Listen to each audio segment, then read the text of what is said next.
Hai semuanya, kembali lagi bersama HI Talk dengan kelompok 1. Beberapa minggu kali ini kita sudah menemani kalian nih. Semoga kalian gak bosen ya dengan kehadiran kita.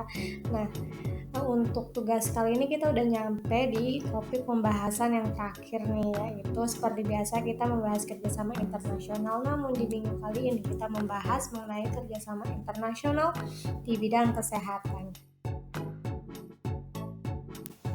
Apa sih contoh dari kerjasama internasional di bidang kesehatan itu sendiri? Kita semua pasti tahu ya apa itu WHO atau World Health Organization. WHO adalah organisasi internasional yang didirikan pada tanggal 7 April 1948. WHO merupakan organisasi internasional di bawah naungan PBB yang mempunyai tanggung jawab untuk memberikan arahan dan kebijakan dalam penanganan kesehatan masyarakat. WHO sendiri memiliki tujuan untuk mencapai kesehatan maksimal bagi seluruh masyarakat dunia. Untuk mencapai tujuannya, WHO aktif dalam melakukan tugas-tugasnya, di antaranya adalah bertugas untuk menanggulangi kesehatan dengan cara membantu melakukan pembatasan terhadap penyakit-penyakit menular. Nah, seperti yang kita tahu ya, WHO ini sendiri, WHO adalah organisasi yang mengeluarkan kebijakan lockdown pada saat awal virus corona muncul. Dan WHO juga adalah organisasi yang secara resmi mendeklarasikan virus corona atau COVID ini sebagai pandemi pada tanggal 9 Maret tahun 2020 silam. Seperti yang kita ketahui nih ya, kita sudah hidup selama 1 tahun lebih berdampingan dengan virus corona, di mana virus corona ini memberikan dampak yang cukup merugikan. Bukan cukup, tapi memang sangat merugikan, baik itu di bidang ekonomi dan di bidang lainnya. Virus corona sendiri itu nggak cuma ditangani oleh satu negara ya, karena virus corona ini menjadi masalah bagi seluruh negara yang ada di dunia. Jadi maka itu perlu adanya kerjasama dalam menanggulangi virus COVID-19 ini. Bukan hanya COVID-19 saja nih, WHO juga berperan dalam mengatasi virus flu burung di Indonesia pada saat itu. Virus flu burung itu merupakan penyakit menular yang disebabkan oleh burung tipe Asren virus influenza. Dan juga WHO ini memiliki tugas utama, yaitu untuk memerangi penyakit menular seperti influenza dan HIV, serta penyakit tidak menular seperti kanker dan penyakit jantung. WHO juga membantu para ibu dan anak-anak untuk bertahan hidup dan berkembang sehingga mereka dapat menantikan hari tua yang sehat. Tujuan WHO sendiri adalah untuk memastikan bahwa semua orang terjamin kesehatannya dalam skala universal ya, melindungi lebih dari 1 miliar orang dari keadaan darurat kesehatan. Dengan kata lain nih, WHO sangat peduli dengan kesehatan masyarakat secara universal. Bahkan WHO sendiri ini ingin mempromosikan gizi yang sehat kepada seluruh dunia. Pada saat ini dunia sedang mengalami suatu permasalahan besar dalam bidang kesehatan dengan kemunculan COVID-19. Berawal dari kasus lokal, COVID-19 menyebar ke seluruh dunia silih berganti dengan cara penularan yang disebut kasus impor dari luar wilayah asal atau transmisi lokal antar penduduk. COVID-19 menjadi salah satu isu global kesehatan yang sangat memerlukan perhatian dalam penanganannya, terutama bagi pihak-pihak atau organisasi yang terkait dengan hal ini. Melihat virus ini sangat mematikan bagi kesehatan manusia dan telah menewaskan banyak korban, WHO, sebuah organisasi internasional di bawah naungan PBB yang bergerak di bidang kesehatan yang bermisi menjamin kesehatan dunia dan berperan menyelesaikan masalah kesehatan termasuk dalam menyelesaikan pandemi COVID-19 saat ini. Dari hasil analisis, WHO memiliki tugas menanggulangi kesehatan dengan membantu melaksanakan pembatasan terhadap penyakit-penyakit menular. memberikan bantuan kesehatan kepada negara-negara yang perlu bantuan, serta mendorong dan membantu melakukan penelitian-penelitian yang berhubungan dengan bidang kesehatan. Sehingga kedudukan WHO sebagai subjek internasional karena WHO merupakan organisasi internasional yang dibentuk oleh PBB itu sendiri. WHO tidak bisa memaksa negara anggota untuk memberi informasi terkait pandemi COVID-19, melainkan hanya bisa mengandalkan kesukarelaan.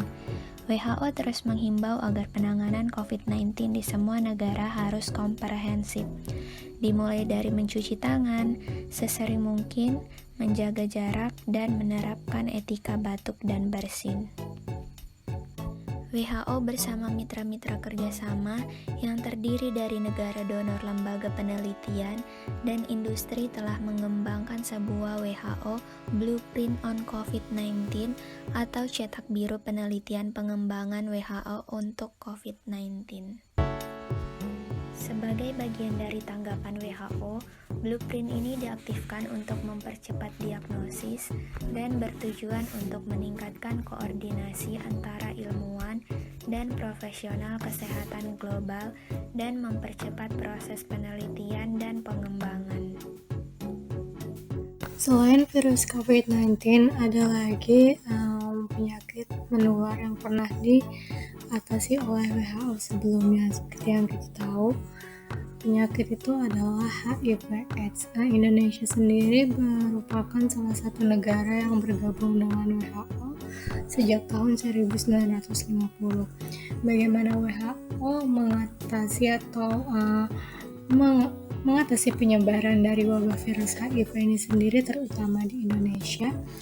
WHO dalam menangani kasus ini sebagai Badan Kesehatan Dunia telah memiliki beberapa program yang dimaksudkan mampu mengatasi penyebaran dan perluasan virus HIV ini sendiri di dunia, termasuk salah satunya yaitu Indonesia, di mana di dalam program yang dibentuk oleh WHO ini sendiri yaitu memiliki fungsi untuk mempromosikan pendekatan kesehatan masyarakat demi mencegah penyebaran HIV/AIDS melalui pencegahan HIV seperti pengobatan, perawatan, serta dukungan yang dikenal dengan waktu itu adalah WHO Global Programs on AIDS, di mana program ini dikeluarkan tidak terlepas dari berbagai pertimbangan.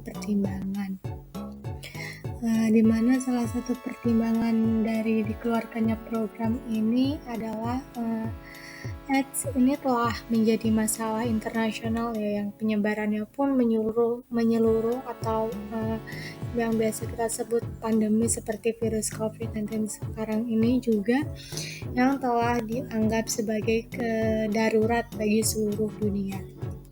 Dan juga HIV ini, pandemi ini dapat diberhentikan penularannya dengan cara dicegah. Walaupun obat dan vaksinnya itu bahkan sampai sekarang belum ditemukan. Pencegahan dan pemberantasan AIDS ini memerlukan upaya yang harus melibatkan banyak orang, dan dalam penanganannya pun butuh jangka panjang dan juga kesinambungan. Masuknya WHO Global Program on AIDS di Indonesia pada saat itu program ini banyak memberikan dukungan teknis untuk negara-negara anggota WHO untuk membantu mereka meningkatkan seperti layanan perawatannya, pengobatannya, dan juga cara pencegahan HIV itu sendiri, serta mempertahankan dan meningkatkan akses untuk obat-obatan dan diagnosa dari penyakit HIV/AIDS ini sendiri. Bagaimana hasilnya? Pada saat itu hasil implementasi dari Global Program on AIDS di Indonesia ini sendiri ya mungkin memang belum maksimal pada tahun 2010 sampai pada tahun 2013, karena perkembangan HIV/AIDS di Indonesia dari tahun ke tahun secara kumulatif cenderung meningkat. Namun dalam pencegahannya terhadap orang-orang yang belum terinfeksi HIV dan juga perawatan, dukungan, dan pengobatan kepada ODP HA dapat dikatakan berhasil karena jika tidak ada pencegahan dalam global program on AIDS ini, maka kasus HIV akan segera bertambah lebih dari apa yang ada pada tahun 2013 silam. Mungkin sekian mengenai penjelasan kerjasama internasional di bidang kesehatan, di mana di sini kita membahas WHO dan juga peran-perannya dalam mengatasi wabah yang pernah terjadi di dunia seperti COVID-19 dan juga HIV yang menjadi salah satu penyakit atau masalah bagi dunia internasional. Kurang lebihnya mohon maaf. Wassalamualaikum warahmatullahi wabarakatuh.